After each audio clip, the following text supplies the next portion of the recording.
इधर एशियाई देशों के क्रूड ऑयल मार्केट में बढ़ते कंपटीशन को देखते हुए सऊदी अरब ने एशिया के लिए कच्चे तेल के भाव में कटौती की है। सऊदी अरब जिस प्रीमियम पर एशियाई बाजारों में तेल बेच रहा था उसे जनवरी से $2.2 प्रति बैरल की कटौती कर दी है और भाव 10 महीने के निचले स्तर तक पहुंच जाएगा।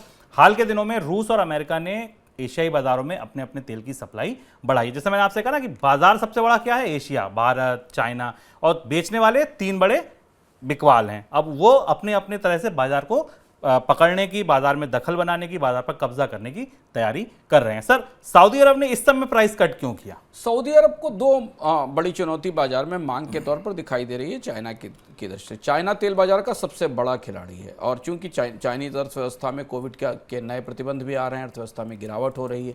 भारतीय बाजार में भी मांग कम होने की पूरी संभावना है आने वाले समय में, क्योंकि आर्थिक अर्थव्यवस्था ढलान की तरफ है, गिरावट की तरफ है, तो भारत में भी मांग कम होने की संभावना है। तो सऊदी अरब जो कि ओपेक देशों का सबसे बड़ा प्रोड्यूसर है और सबसे बड़ा स्विंग प्रोड्यूसर भी है, जो ज़रूरत के मुताबिक बहुत तेज़ी से उत्पादन में कमी या बढ़ोतरी कर सकता है, उसने इस बाजार में थोड़ी प्रतिस्पर्धा बढ़ाने के लिए अपनी कीमतों में कमी की है। जो एशिया को अरब का तेल आता है, सऊदी अरब का तेल आता है, उसे ओमान दुबई बेंचमार्क कहते हैं और उस ओमान दुबई बेंचमार्क की कीमतों में करीब $2.2 पर बैरल की कमी की गई है एशिया के बाजारों के लिए। लेकिन इसका एक दूसरा हिस्सा ये दिखाई दे रहा है कि ये कीमतों में कमी ओपेक देशों को वापस उत्पादन में कटौती की तरफ प्रेरित कर सकती है, जिसको हमने अभी वियना की बैठक में होते नहीं देखा था। तो आमतौर पर हमने देखा है पुरानी जो तजुर्बे रहे उस हिसाब से कि जब भी सऊदी अरब अपने यहाँ कच्चे तेल की कीमतों में किसी खास बाजार के लिए कटौती करता है तो उसके बाद ओपेक की बैठक में